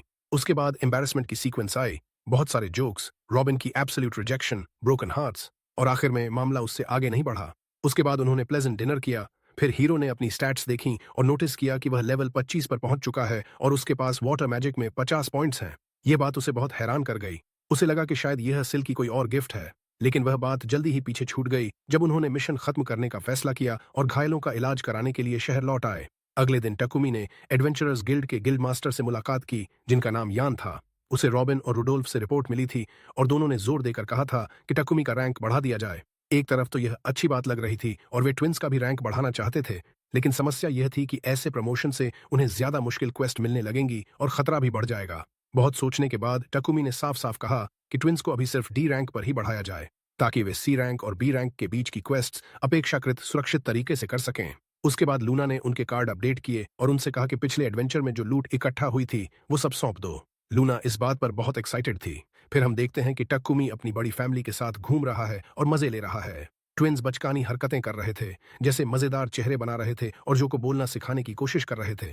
सच कहें तो यह सुनने में अजीब लग सकता है, लेकिन चूंकि वे दोनों बच्चे बेहद टैलेंटेड थे, इसलिए यह पूरी तरह नामुमकिन नहीं था कि जो एक दिन सच में बोलना सीख जाए। थोड़ी देर बाद टकुमी ने सोचा कि अगर ट्विन्स एडवेंचरर्स बनकर काम करने वाले हैं तो उन्हें पैसे मैनेज करना भी सीखना चाहिए। इसलिए उसने उन्हें सब कुछ समझाया जो जानना जरूरी था। कुछ उदाहरणों के बाद ट्विन्स मार्केट जाने के लिए तैयार हो गए और कुछ चीजें खरीदने लगे। सभी व्यापारी उनके इंटेलिजेंस से हैरान रह गए। आखिरकार वे लाइब्रेरी पहुंच गए। टकुमी सीधा मैजिक सेक्शन में गया और वहां उसे एक बेहतरीन किताब मिली जिसकी मदद से वह वाटर एलिमेंट की अपनी एबिलिटी डेवलप करना शुरू कर सकता था। ट्विन्स ने पूछा, यह किताब क्या है? और जब वह उन्हें समझाने की कोशिश कर रहा था तब एक बुजुर्ग और क्यूरियस महिला उनकी बातें सुन रही थी। उसने फैसला किया और उन्हें इलस्ट्रेटेड किताबों का एक सेट गिफ्ट कर दिया जो पढ़ना सीखने में बहुत परफेक्ट थीं। सच कहें तो टकुमी बहुत लॉन्ग टर्म सोचने लगा था और दूर की नजर से देखें तो यह एक दिन ट्विन्स को स्पेस इंजीनियर्स के लेवल तक ले जा सकता था। अगले दिन उन्होंने गिल्ड की रिक्वेस्ट्स लेना जारी रखा और एक छोटी मिशन चुनी जिसमें खोए हुए बिल्ली को ढूंढना था। टकुमी ने अपने साथ फैमिलियर्स को भी समन कर लिया क्योंकि वे मिशन में मददगार साबित होंगे। कई घंटों की तलाश के बाद ट्विन्स ने जिद की कि सर्च जारी रखें और आखिरकार उन्हें बिल्ली मिल गई। वह छोटी, प्यारी और बहुत तेज थी। फिर उन्होंने उसे उसके मालिक के पास लौटा दिया। इससे ट्विन्स और भी ज्यादा एक्साइटेड हो गए कि और चीजें ढूंढते रहें। लेकिन लूना ने उन्हें बताया कि अब सिर्फ एक ही क्वेस्ट उपलब्ध है, पास के गांव में गॉब्लिन्स को खत्म करना, क्योंकि छोटे रिवॉर्ड की वजह से कोई भी एडवेंचरर इसे लेने को तैयार नहीं था। टकुमी ने इसे उनकी स्किल्स डेवलप करने का अच्छा मौका समझा, इसलिए तुरंत मान गया और इस तरह वे गांव पहुंच गए। जब गांव के चीफ ने उन्हें पहली बार देखा तो उन्हें शक हुआ कि ये लोग कोई काम के होंगे भी या नहीं। उसकी यह रिएक्शन समझ में आने वाली थी। सोचो, तुम्हारी फार्म पर इमरजेंसी है। हर रोज गॉब्लिन्स की टोलियां आकर सब कुछ तबाह कर रही हैं। तुम आर्मी का इंतजार कर रहे हो और अचानक तुम्हारे सामने आते हैं सिर्फ एक आदमी और दो बच्चे। खुशकिस्मती से टकुमी समझ गया कि पहली छाप अच्छी नहीं बनी है, इसलिए उसने तुरंत अपना आइडेंटिफिकेशन कार्ड दिखाया और बताया कि वह रैंक है। उसके बाद वह आगे बढ़ा और एक बीस्ट को रिलीज कर दिया, या यूं कहें कि उसने ट्विन्स को अपने फैमिलियर्स के साथ सारे दुश्मनों पर अटैक करने दिया। ट्विन्स ने सच में एक स्लॉटर मचा दिया, पूरा मूवमेंट और खून खराबा, लेकिन उनकी क्यूट अपीयरेंस की वजह से सीन कुछ अजीब सा प्यारा लग रहा था। और भी हैरानी की बात यह थी कि फैमिलियर्स टेलीपैथी से बात कर सकते थे। टकुमी को धुएं की पतली लकीर दिखी और उसे पता चला कि लड़ाई में छोटी आग लग गई है। इसीलिए उसने मौके का फायदा उठाया और वाटर मैजिक किताब से जो सीखा था उसे ट्राई किया। उसने सिंपल चीज से शुरू किया, एक वाटर बॉल, लेकिन एग्जीक्यूशन परफेक्ट नहीं हुई, इसलिए उसे थोड़ी मदद की जरूरत पड़ी, भले ही उसने सीधे माना नहीं। थोड़ी देर बाद एलन और एलेनाना ने प्यार से उसे रीअश्योर किया और धीरे से उसके सिर पर थपथपाया। उसके बाद उन्होंने गांव वालों को अलविदा कहा और गिल्ड लौट कर अपना रिवॉर्ड ले लिया। उस रात ट्विन्स ने टकुमी से मछलियों वाली किताब पढ़कर सुनाने को कहा और उसी पल उसे एहसास हुआ कि हालांकि ट्विन्स बहुत पावरफुल हैं, लेकिन वे कभी उन जगहों की सीमा से बाहर नहीं गए थे जिन्हें वे जानते थे, जंगल, शहर और पास की कुछ जगहें बस। अगले दिन उन्होंने दुनिया भर में घूमने की यात्रा शुरू करने का फैसला किया और उनका पहला डेस्टिनेशन दक्षिण में स्थित एक कोस्टल शहर था। फिर उन्होंने उन सभी लोगों से विदाई ली जिनसे हाल के एडवेंचर्स में मुलाकात हुई थी, जैसे रॉबिन, इसाक, बेकर और लूना। लूना बहुत उदास थी और उनसे जल्दी लौट आने को कह रही थी। एक पल के लिए टकुमी को लगा कि शायद उसे पसंद करती है और उसकी वापसी का इंतजार कर रही है, और उसने सोचा कि वह शायद उसकी होमलैंड में छोड़ी हुई कोई स्वीट हार्ट जैसी है, जिससे उसका चेहरा शर्म से लाल हो गया। लेकिन असलियत यह थी कि वह जो चीज मिस कर रही थी वह दुर्लभ मटेरियल थे जो वे ढूंढ लाए थे। उसके बाद वे बेकर के पास गए, फिर दुकान में काम करने वाली लड़की से मिले और फिर सिल से, जो उनकी यात्रा के लिए बेहद एक्साइटेड लग रहा था, और कहा कि वह दूसरे टेम्पल में उनका इंतजार करेगा। लेकिन अचानक एक बदसूरत बूढ़ा आदमी ने उन्हें रोक लिया और घोषणा कर दी कि ये बच्चे उसके हैं।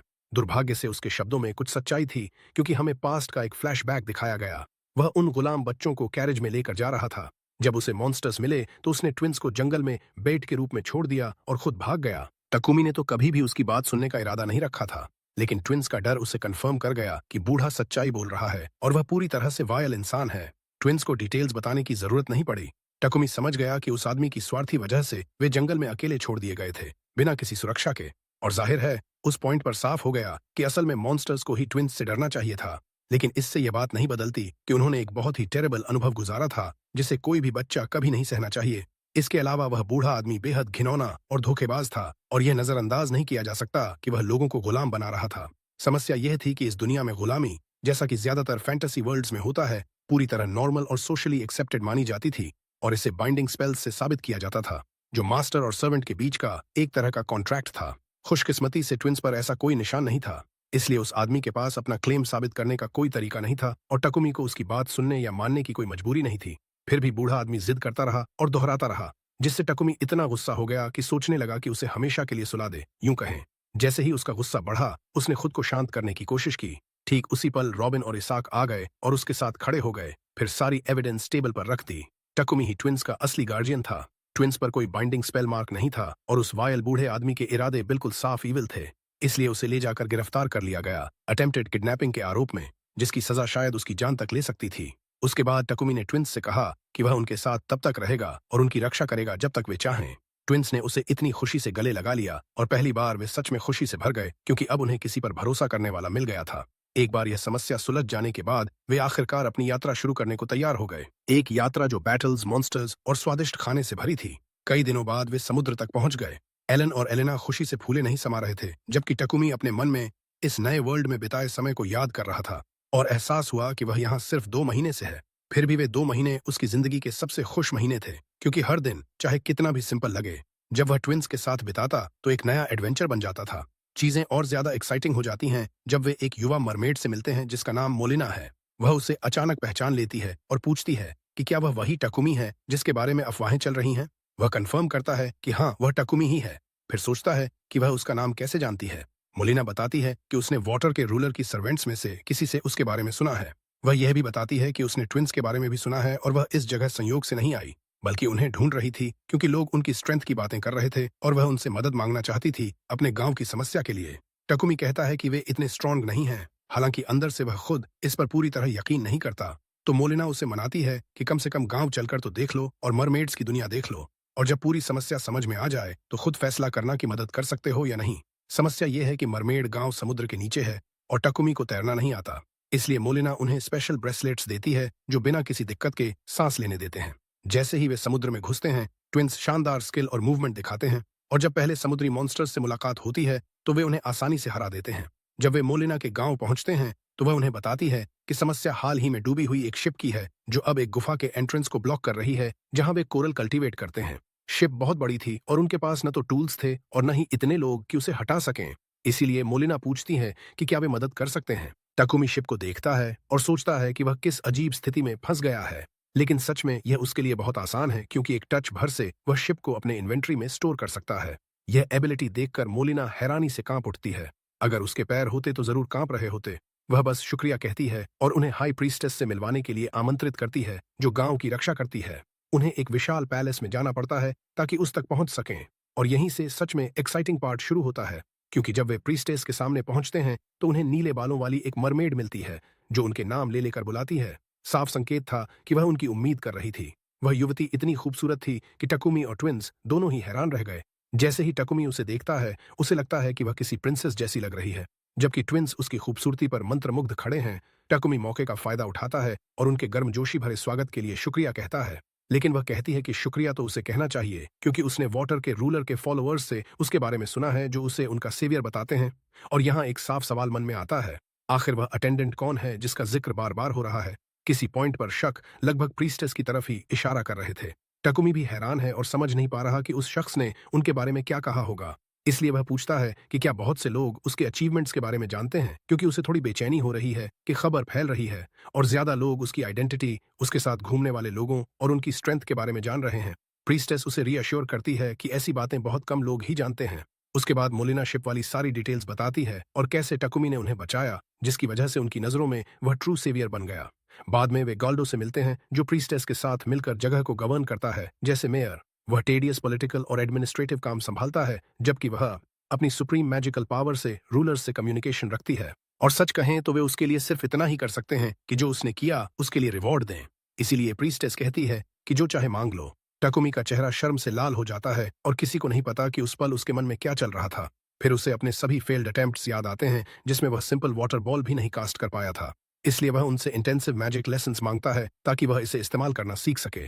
वह बताता है कि वाटर मैजिक के उसके पिछले सभी अटेम्प्ट्स फेल हो चुके हैं और ट्विंस ने तो पहले कभी ट्राई भी नहीं किया, मतलब वे स्क्रैच से शुरू कर रहे हैं। गाल्डो उन्हें मदद करने का फैसला करता है, लेकिन प्रीस्टेस को लगता है कि यह अकेला काफी नहीं है जो प्रॉपर रिवॉर्ड कहलाए। फिर भी टकुमी जिद करता है कि उसे पैसे नहीं चाहिए। तब मोलिना एक और आइडिया देती है कि गांव को जो चीज नहीं चाहिए लेकिन उनके लिए बहुत यूजफुल होगी, वह उन्हें दे दें। पूरी सीरियसनेस में वह उन्हें एक जगह ले जाती है जो कचरे जैसी लग रही थी, लेकिन इससे पहले कि वे गलत समझें, साफ हो जाता है कि गांव वाले जो रिफ्यूज समझते हैं वह कुछ और नहीं बल्कि मोतियों या शेलफिश से निकाले गए पत्थर हैं, जिन्हें खाने के बाद निकाला जाता है। प्रीस्टेस उनसे माफी मांगती है और कहती है कि उसे थोड़ी शर्मिंदगी हो रही है कि उन्हें इस जगह लाई, लेकिन वह बताती है कि इंसान अजीब तरह से इन चीजों के प्रति हमेशा क्यूरियस रहते हैं। टकुमी कहता है कि कोई समस्या नहीं है, और सच कहें तो उनके चेहरों पर खुशी के निशान साफ दिख रहे थे, इसलिए वह मौका नहीं गंवाता और सारी चीजें अपने इन्वेंट्री में स्टोर कर लेता है। उसके बाद वे लग्जरी डिनर करते हैं जब तक मैजिक लेसन्स का समय नहीं हो जाता। वहां बुजुर्ग आदमी उन्हें मैजिक की बेसिक्स और कुछ ट्रिक्स समझाने लगता है, और टकुमी एलन और एलेना की एबिलिटी देखकर हैरान रह जाता है कि वे पहली बार में ही इंस्ट्रक्शन समझ रहे हैं। गॉल्डो बेसिक्स सिखाने के बाद प्रीस्टेस के साथ वापस चले जाते हैं और ट्विंस को पूरा दोपहर प्रैक्टिस करने देते हैं, जब तक एकदम अचानक बदलाव होता है। टकुमी को ध्यान जाता है कि ट्विंस पानी से आ रही किसी क्रीचर से डर गए हैं, इसलिए वो अपनी डिटेक्शन एबिलिटी इस्तेमाल करके देखना चाहता है कि वो क्या है, लेकिन सच में उसे करने की जरूरत नहीं पड़ती, क्योंकि बस 1 सेकंड बाद वो क्रीचर पानी की सतह से बाहर निकल आता है और पता चलता है कि वो पूरी तरह पानी से बना हुआ कोई बीइंग है। दूसरी तरफ हम देखते हैं कि सिल माया को डांट रहा है, जो वेंडेल के फॉलोअर्स की लीडर है। वेंडेल वाटर का रूलर है। सिल बहुत गुस्सा है क्योंकि माया ही थी जिसने सबसे पहले मरमेड्स के पास जाकर टकुमी और ट्विंस की सारी एडवेंचर्स के बारे में बता दिया था। जब वो पूछता है कि तूने ऐसा क्यों किया, तो माया मान लेती है कि वो बस थोड़ी देर के लिए देखने गई थी कि वो कैसे कर रहे हैं, और जब उसे लगा कि मरमेड्स कोई प्रॉब्लम फेस कर रही हैं, तो उसने मदद करने के लिए हिंट दे दिया कि एक ह्यूमन है जो मदद कर सकता है। अगर सवाल यह है कि उसने वाटर के रूलर को सीधे क्यों नहीं बताया, तो यहाँ हमें यह भी पता चलता है कि रूलर्स के पास ह्यूमन वर्ल्ड में इंटरवीन करने की सीमित संख्या होती है, इसीलिए उनका सबसे अच्छा ऑप्शन टकुमी की तरफ मुड़ना था। फिर भी सिल कहता है कि हम उस पर बहुत बड़ा कर्ज चढ़ा रहे हैं और उसे सिर्फ एक और प्रॉब्लम सॉल्व करने के लिए वहां ले जाना उसके बोझ को और बढ़ा रहा है। कितना भी आसान टास्क हो, टकुमी से पहले पूछना जरूरी है। सिल ने इस मिशन को सिर्फ इसलिए अलाउ किया क्योंकि आखिर में लड़के और ट्विंस को भी फायदा हुआ। माया चली जाती है, लेकिन सिल का गुस्सा और बढ़ जाता है जब उसे याद आता है कि ये सब सिर्फ इसलिए हो रहा है क्योंकि वेंडेल आलसी है और वाटर के रूलर होने के नाते अपना काम नहीं कर रहा। फिर भी उसकी शिकायतें बीच में ही रुक जाती हैं जब उसका असिस्टेंट कुछ अजीब चीज नोटिस करता है। टकुमी के साथ क्या हो रहा है, और वो कौन है जो वाटर बीस्ट के क्लॉज से अपनी जान गंवाने वाला लग रहा है? शायद ये थोड़ी एग्जैजरेशन है। हम वापस ट्विंस के पास जाते हैं और देखते हैं कि वो क्रीचर पूरी तरह पानी से नहीं बना है, बल्कि वो एक विशाल ड्रैगन है जो वाटर को कंट्रोल करता है। और इससे भी बुरा ये कि वो कोई ऑर्डिनरी जायंट मॉन्स्टर नहीं है, क्योंकि जब अप्रेजल होता है तो पता चलता है कि ये लेवायथन है और वाटर के रूलर का सर्वेंट है। हालांकि पहली नजर में लगता है कि ये उन पर अटैक करने वाला है, लेकिन ये बस रुक जाता है और उन्हें घूरने लगता है, जैसे उनकी एग्जिस्टेंस को एनालाइज कर रहा हो। अचानक ड्रैगन बोलता है और पूछता है, why are the children of the ruler of water with the servant of the ruler of wind? ये शब्द टकुमी के लिए बहुत बड़ा शौक है, इसलिए वो ड्रैगन से ट्विंस के बारे में पूछता है कि ये वाटर के रूलर के चिल्ड्रन हैं। नेचुरली वो बेवकूफ नहीं है, और उसी पल उसकी सस्पिशंस कंफर्म हो जाती हैं, क्योंकि लेवायथन मान लेता है कि ये दोनों सच में वाटर के रूलर के चिल्ड्रन हैं। ये भी मानता है कि जब ये पैदा हुए थे तो वो खुद इनकी प्रोटेक्शन की जिम्मेदारी संभाल रहा था और कुछ समय तक करता रहा, लेकिन ड्रैगन होने के नाते वो ह्यूमन लैंड्स में हमेशा रहकर प्रोटेक्ट नहीं कर सकता था। बात की खूबसूरत बात यह है कि फेट ने उन्हें फिर से मिला दिया, और इसीलिए ये प्रपोज करता है कि वो टकुमी के साथ टेम्पररी पैक्ट बना लें। इस तरह उनके बीच बॉन्ड तो रहेगा, लेकिन मास्टर और सर्वेंट वाला रिलेशनशिप नहीं होगा, बल्कि ऐसा रिलेशनशिप होगा जिससे टकुमी जब जरूरत पड़े तो इसे बुला सके और ये खुद डिसाइड करेगा कि आएगा या नहीं। टकुमी इससे अग्री कर लेता है और अग्रीमेंट सील करने के लिए वो इसे नाम देता है काइसर। ड्रैगन ट्विंस को भी अपने साथ रहने का मौका देता है, लेकिन ट्विंस टकुमी से चिपक जाते हैं और कहते हैं कि उनके लिए वो फादर जैसा है। काइजर ये देख लेता है, डराने के लिए सॉरी कहता है, फिर उन्हें कुछ स्केल्स देता है जिनसे वो उसका लोकेशन जान सकेंगे, और उसके बाद उन्हें मरमेड विलेज तक एस्कॉर्ट कर देता है। वे वहां सिर्फ फाइनल फेयरवेल करने के लिए लौटते हैं। हालांकि प्रीस्टेस और मोलिना कहती हैं कि कुछ और दिन रुक जाओ, लेकिन टकुमी उन्हें समझाता है कि उनके सामने अब भी लंबा जर्नी है। फिर भी दोनों लड़कियां मान लेती हैं और रास्ते के लिए स्वादिष्ट फूड तैयार कर देती हैं। वहां से वे सरफेस की तरफ चढ़ना शुरू करते हैं और अलग अलग तरह के एनिमीज से लड़ते हुए। और नेचुरली ये कहने की जरूरत नहीं कि आलन और एलेना ही लगभग सारा काम संभाल लेते हैं। ये सब नहीं, क्योंकि ट्विंस मॉन्स्टर के कोर्स को भी बड़ी कुशलता से शैटर कर रहे हैं, जैसे रोजमर्रा का एक्सरसाइज कर रहे हों। अचानक, जबकि वे अभी भी अंडर वाटर हैं, उन्हें एक बहुत बड़ी स्टोन स्ट्रक्चर दिखाई देती है। जगह का अपीयरेंस इतना इंपोजिंग है कि टकुमी तुरंत सोचता है कि ये किसी डंजन या हिडन रूइन का एंट्रेंस होना चाहिए। वो सोचता है कि इसे इग्नोर करके आगे बढ़ जाएं। लेकिन यहाँ के ट्रू डिसीजन मेकर्स के दूसरे प्लान हैं, क्योंकि ट्विंस की क्यूरियोसिटी उनके साइज से कहीं ज्यादा बड़ी है और वे एडवेंचर में घुसकर सब कुछ देखने का फैसला कर लेते हैं, चाहे कितना भी खर्चा हो। धीरे धीरे वे डंजन में दाखिल होते हैं और लकीली उस समय कोई एनिमी नहीं मिलता। उल्टा वे एक जगह पहुंचते हैं जहां लाइट भरी हुई है, फ्रेश एयर है और एक टेलीपोर्टेशन डिवाइस है जो डंजन का स्टार्टिंग पॉइंट निकलता है। अपनी अप्रेजल एबिलिटी से टकुमी को पता चलता है कि ये डंजन नंबर 53 है और इसका नाम सजुनामी है।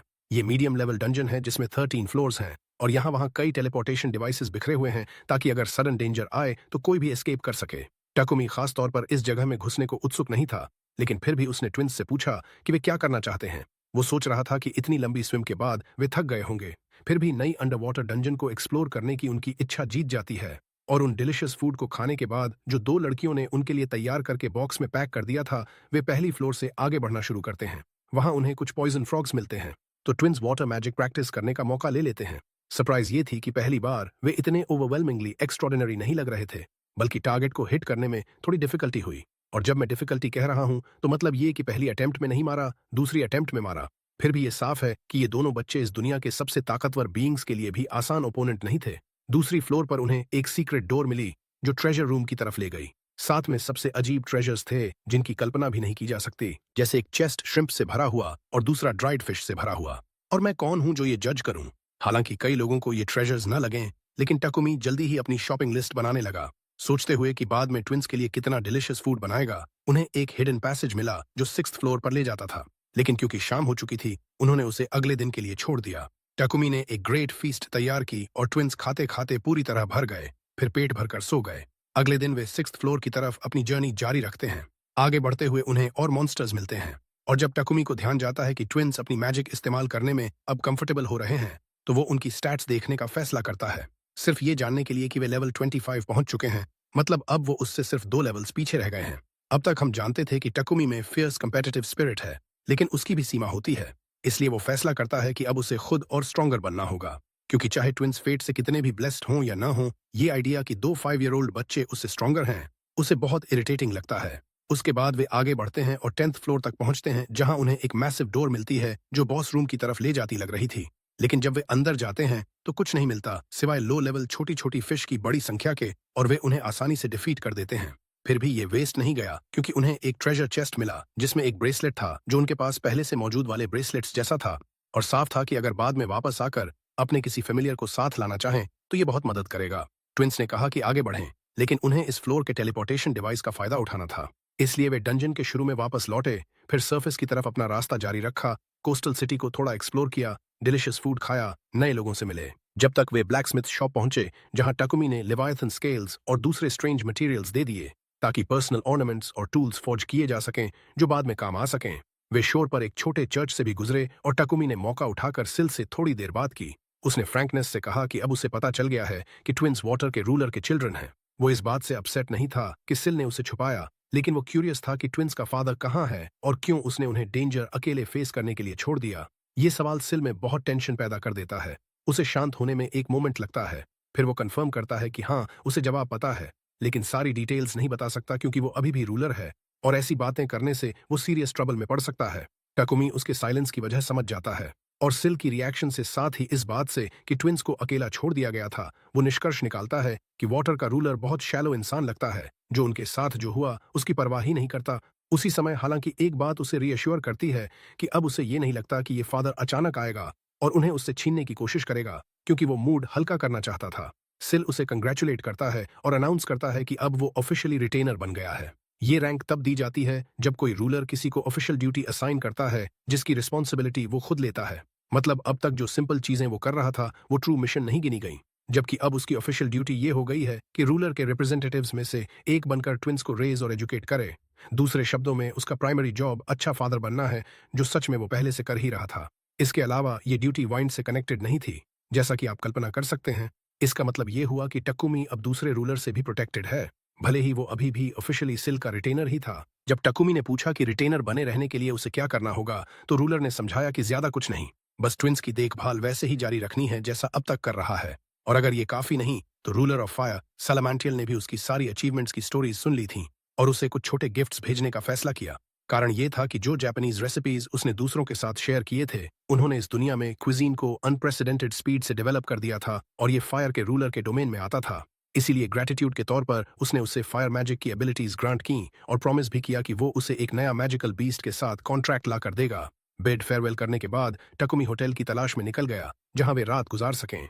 इधर सिल बहुत बिविल्डर था, क्योंकि नेचुरली उसे एग्जैक्ट पता था कि आलन और एलेना का ट्रू फादर कहाँ है। वो स्काउंड्रल एटिल्डिया की एक वुमन के साथ रिलेशनशिप में आया, फिर जब वो ट्विंस के साथ प्रेग्नेंट थी तो उसे छोड़कर गायब हो गया।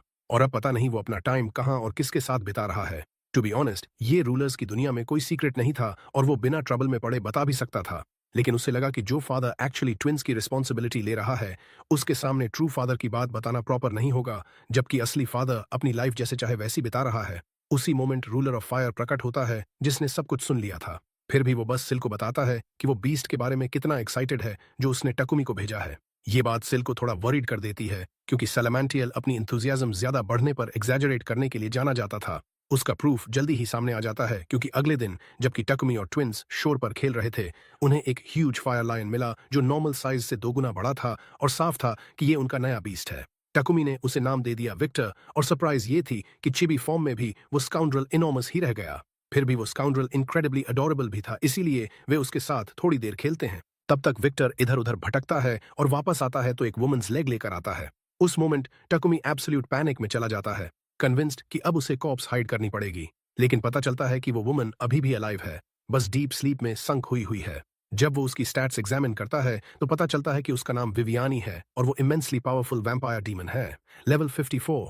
ट्विंस थोड़े स्टार्टल्ड हो जाते हैं, लेकिन टकुमी उन्हें शांत करता है और खुद कंपोज्ड रहने का फैसला करता है, क्योंकि अगर वो सिचुएशन पर कंट्रोल खो देगा तो सब केओस में बदल सकता है।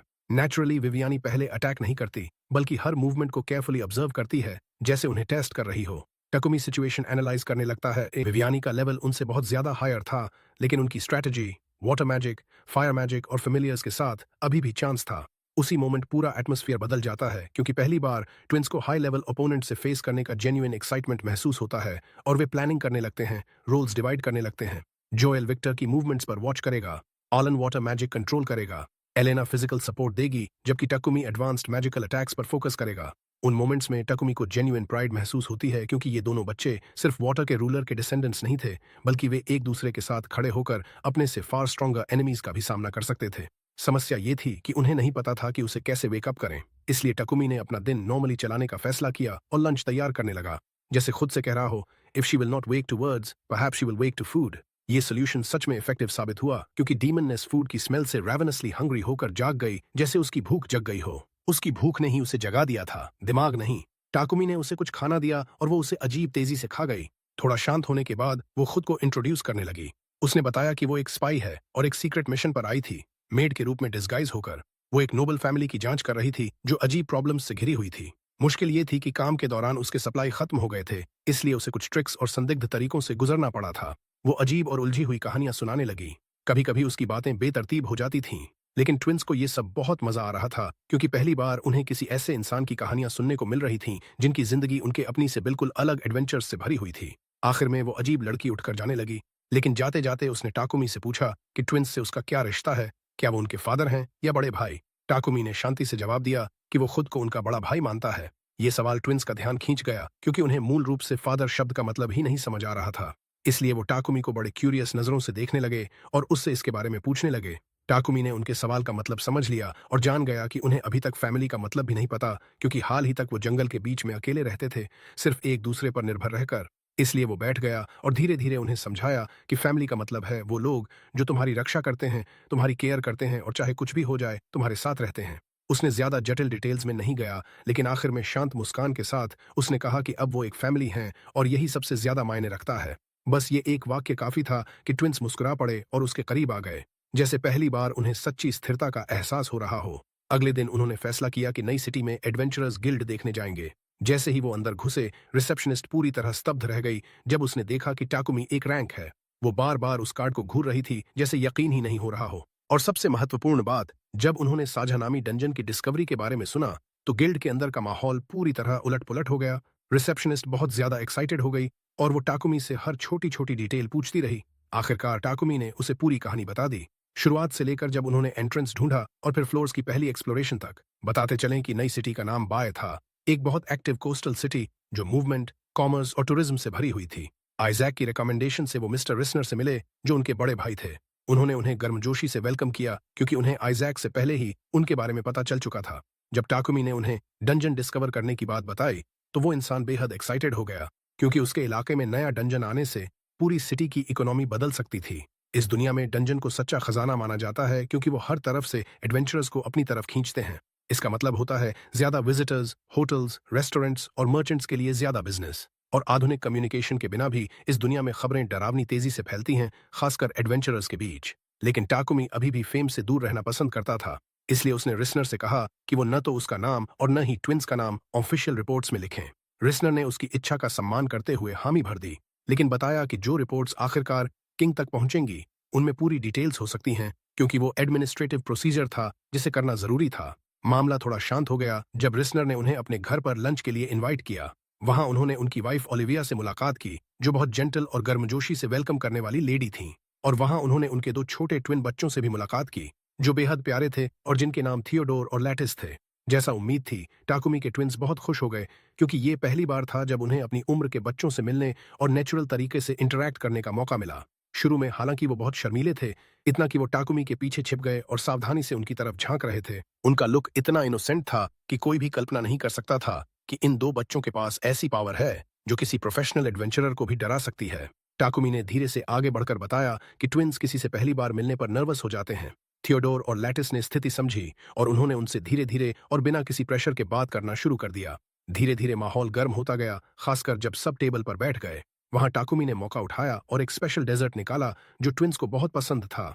उसकी अपनी original recipe, slime jelly. Dessert रंग बिरंगा, ट्रांसपेरेंट और आकर्षक तरीके से चमक रहा था और उसका टेस्ट हल्का और रिफ्रेशिंग था।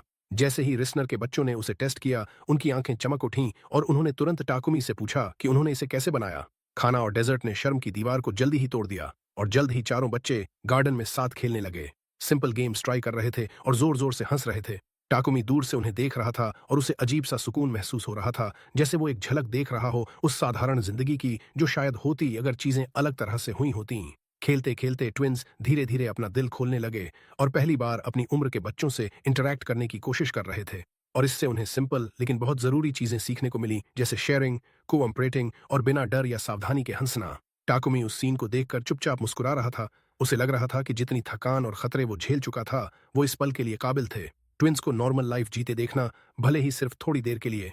ये बात नोबलमैन को बहुत हैरान कर गई, क्योंकि हालांकि स्लाइम मटेरियल पॉइजनस नहीं था, लेकिन इस दुनिया में किसी ने कभी इसे कैंडी बनाने के बारे में नहीं सोचा था। रिस्नर ने इसे स्किल्ड मर्चेंट की नजर से देखा, आइडिया तुरंत समझ लिया और फैसला कर लिया कि वो रेसिपी को बहुत रिस्पेक्टेबल अमाउंट में खरीद लेंगे। न सिर्फ वो, बल्कि उन्होंने सर्वेंट्स को एक डेडिकेटेड जगह तैयार करने का ऑर्डर भी दे दिया और सीरियसली स्लाइम फार्म प्रोजेक्ट के बारे में सोचने लगे। कुछ ऐसा जैसे पोल्ट्री फार्म, लेकिन अंडों की जगह जेली। सच कहें तो वो इंसान ऐसा लग रहा था कि अगर चाहे तो पूरा मार्केट अपने कब्जे में ले सकता है, लेकिन वो चीजें शांति से आगे बढ़ाना पसंद करता था। खैर, रिस्नर ने उन्हें अपने मैनर में एक रूम ऑफर किया पूरे स्टे के दौरान और टाकुमी से परमिशन भी मांगी कि उसके अपने बच्चे ट्विन्स के साथ खेल सकें। नेचुरली टाकुमी ने बिना हिचकिचाहट के हामी भर दी। आने वाले दिन बहुत खूबसूरत थे, खेल, हंसी और 4 बच्चों की देखभाल से भरे हुए। वे साथ में सिटी घूमते, शॉप्स में जाते, नई फूड्स टेस्ट करते और ओपन स्क्वायर्स में खेलते। दूर से कोई भी उन्हें देखकर कभी कल्पना नहीं कर सकता था कि ये बच्चे प्रोफेशनल एडवेंचरर्स से भी ज्यादा स्ट्रांग हो सकते हैं। लेकिन वो शांतिपूर्ण माहौल थोड़ा बदल गया जब रिस्नर ने उन्हें सिटी के सबसे महत्वपूर्ण मर्चेंट्स में से एक से इंट्रोड्यूस करने का फैसला किया। जैसे ही टाकुमी ने उसे देखा, उसने उसके कपड़ों पर एक फेमिलियर एम्ब्लम नोटिस किया। शुरू में उसने ज्यादा ध्यान नहीं दिया, लेकिन कुछ पलों बाद उसे याद आया कि ये वही सिंबल था जो उस शिप पर देखा था जो मरमेड विलेज के पास डूब गया था। इसलिए टाकुमी ने सावधानी से उससे इसके बारे में पूछा, बिना मरमेड्स का जिक्र किए। मर्चेंट ने कंफर्म किया कि हाँ, उसकी एक शिप समुद्र में हाल ही में डूब गई थी। सौभाग्य से क्रू के सभी सदस्य बच गए थे, लेकिन लॉस बहुत बड़ा था और कंपनी को सीरियस लीगल ट्रबल में डालने वाला था। टाकुमी, जो हमेशा खुद पर अटेंशन खींचने से बचता था, खुद को फिर से एक ऑकवर्ड स्थिति में पाया। थोड़ी हिचकिचाहट और शर्मिंदगी के बाद उसने चुपचाप मर्चेंट को बताया कि वही था जिसने शिप को वापस लाया था। वो इंसान वहीं फ्रीज हो गया क्योंकि शिप बहुत दूर तट से डूबा था, ऐसी जगह जहां आसानी से कोई नहीं पहुंच सकता था। फिर भी टाकुमी ने इसे ऐसे बताया जैसे कोई बहुत साधारण बात हो। बिना ज्यादा प्रिम्बल के टाकुमी ने उसे बताया कि वो शिप को सब कुछ समेत वापस कर सकता है और उसे नहीं पता कि कार्गो अभी भी यूजेबल है या नहीं, तो मर्चेंट को खुद फैसला करना होगा कि वो अच्छी कंडीशन में है या नहीं। उस पॉइंट पर मर्चेंट की आंखें लगभग डरावने तरीके से चमक उठीं, इतना कि रिस्नर ने खुद हैरानी से पूछ लिया, इस सब के बदले में तुम क्या मांगोगे? टाकुमी घबरा गया क्योंकि उसने कभी कुछ मांगने का इरादा ही नहीं रखा था, लेकिन नोबल्स और मर्चेंट्स की दुनिया में लोग अलग सोचते थे और ऐसा लगता नहीं था कि कोई इतनी बड़ी चीज बिना कंपेंसेशन के दे दे। फिर भी टाकुमी ने शिप बिना कुछ मांगे वापस कर दी। मर्चेंट ने उसे गर्मजोशी से थैंक किया और बताया कि शिप के अंदर एक बेहद रेयर फेयरी जेम था जिसे वो पूरी तरह रिकवर करने की उम्मीद छोड़ चुका था, लेकिन शिप के वापस आने से वो अपने सारे लॉसेस रिकवर कर पाया। ये स्थिति ट्विंस को कंफ्यूज कर गई क्योंकि उन्हें समझ नहीं आ रहा था कि कोई चीज मालिक को बिना पेमेंट मांगे क्यों लौटा दे। टाकुमी ने मौके का फायदा उठाया और उन्हें एक महत्वपूर्ण लेसन सिखाया कि चोरी गलत है और जो कुछ भी वो पाएं जो उनका नहीं है उसे मालिक को वापस करना चाहिए, चाहे वो कितना भी छोटा हो। हालांकि टाकुमी ने कुछ नहीं मांगा था, फिर भी मर्चेंट ने उसे रिवॉर्ड देने पर जोर दिया और उसे अपनी कंपनी के प्रोडक्ट्स का फुल टूर ऑफर किया। उस टूर में बहुत रेयर आइटम्स थे, जिनमें सबसे महत्वपूर्ण कॉफी था, जो कैफीन लव करने वालों के लिए सच्चा खजाना थी। उसने उसे लग्जरी स्पाइसेस का कलेक्शन भी दिया, जिस पॉइंट पर टाकुमी ने घोषणा कर दी कि वो खुद डिनर तैयार करेगा और मेन डिश करी होगी। नतीजा नेचुरली वैसा ही था जैसा उम्मीद था। मैनर में हर कोई खाने के टेस्ट से पूरी तरह शॉक हो गया, यहाँ तक कि शेफ खुद लगभग घुटनों के बल टाकुमी के सामने गिर पड़ा और उससे अप्रेंटिस बनने की भीख मांगने लगा। टाकुमी हंसा और बोला कि वो एक एडवेंचरर है, शेफ नहीं, और जो कुछ वो जानता है वो सिर्फ अपनी होमलैंड की कुछ रेसिपीज हैं। नए बेकर के साथ भी यही हुआ, जो उन अजीब रेसिपीज से स्तब्ध था और उन्हें यूज करने के लिए कुछ भी करने को तैयार था। कुछ समय बाद टाकुमी को थोड़ा गिल्ट फील होने लगा कि वो अपने फैमिलियर्स को इतनी देर अकेला छोड़ दिया है, इसलिए उसने दोपहर में उन्हें वॉक पर ले जाने का फैसला किया। लेकिन वो शांतिपूर्ण सैर जल्द ही उलट पुलट हो गई जब उसे कुछ ठगों का ग्रुप मिला जो उसे मारने, बच्चों को किडनैप करने और ब्लैक मार्केट में बेचने का इरादा रखते थे।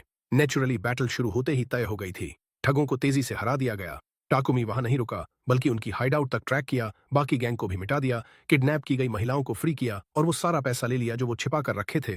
उसके बाद उन्होंने ब्लैकस्मिथ से ऑर्डर किए गए पेंडेंट्स और इक्विपमेंट कलेक्ट किए, क्योंकि उन्हें डंजन के बाकी हिस्से एक्सप्लोर करने के लिए जरूरत थी। ये काम पूरा होने के बाद और मरमेड्स से अपने फैमिलियर्स के लिए नए ब्रेसलेट्स रिक्वेस्ट करने के बाद वो उस जगह वापस लौटे जहां से ज्यादा फ्लोर्स ओपन करना शुरू किया। नेचुरली इससे नए और लगातार बैटल्स में खींच लिया गया और सवाल ये था कि क्या वो हार सकते हैं। ऐसा कुछ नहीं, उल्टा वो पूरी आसानी से आगे बढ़े और जब ट्रैप में फंसे भी तो सिर्फ मामूली मुश्किल से निकल आए, जैसे फेट खुद उनका साथ दे रही हो। जब आखिरकार वो बॉस चैम्बर पहुंचे तो पता चला कि बॉस कोई और नहीं बल्कि एक छोटा क्राकेन था, और अगर ये छोटा था तो बड़ा वाला कैसा होगा। खैर, उन्हें उस मॉन्स्टर का सामना करना पड़ा जिसकी टेंटिकल्स लगभग हर अटैक के बाद रिजेनरेट हो जाती थीं, जिससे लगता था कि ये दुश्मन कभी हार नहीं सकता।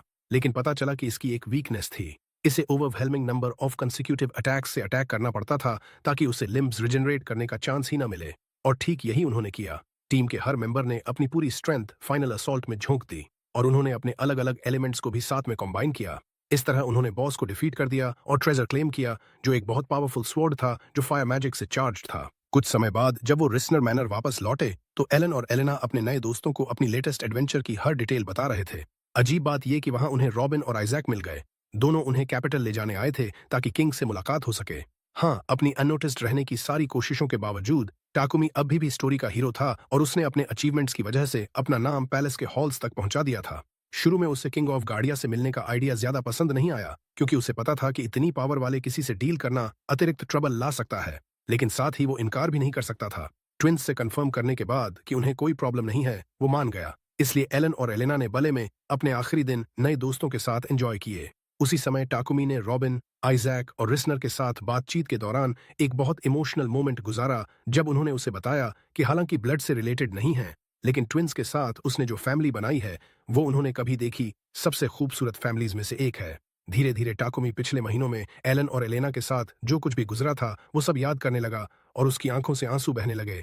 जब उसे एहसास हुआ कि जैसे उसने उनकी रक्षा की और शायद उन्हें एक डरावने फेट से बचाया, वैसे ही उन्होंने भी उसकी जिंदगी पूरी तरह बदल दी है। अगले दिन आखिरकार कैपिटल जाने का समय आ गया। हालांकि ट्विंस ने शुरू में जोर दिया कि वो पीछे रह जाएं ताकि नए दोस्तों से अलग न होना पड़े, लेकिन उन्हें समझ आ गया कि अल्टरनेटिव का मतलब टाकुमी से अलग होना होगा और वो कभी नहीं होने देंगे। इसलिए उनकी कैपिटल की यात्रा शुरू हो गई, जहां नई चुनौतियां उनका इंतजार कर रही थीं और उनसे भी बड़ी चीजें। यह कहानी के एडवेंचर्स का अंत है। हम उम्मीद करते हैं कि आपको यह पसंद आई और आपने इसे एडमायर किया। अगर आप सेकंड सीजन चाहते हो तो कमेंट्स में जरूर बताना, और जाने से पहले लाइक बटन दबाना न भूलना। हमें सपोर्ट करने के लिए सब्सक्राइब कर लो ताकि चैनल पर आने वाले और एपिसोड्स फॉलो कर सको। नोटिफिकेशन बेल एक्टिवेट कर दो जिससे हर नई एनिमे रिलीज की नोटिफिकेशन आपको मिल जाए।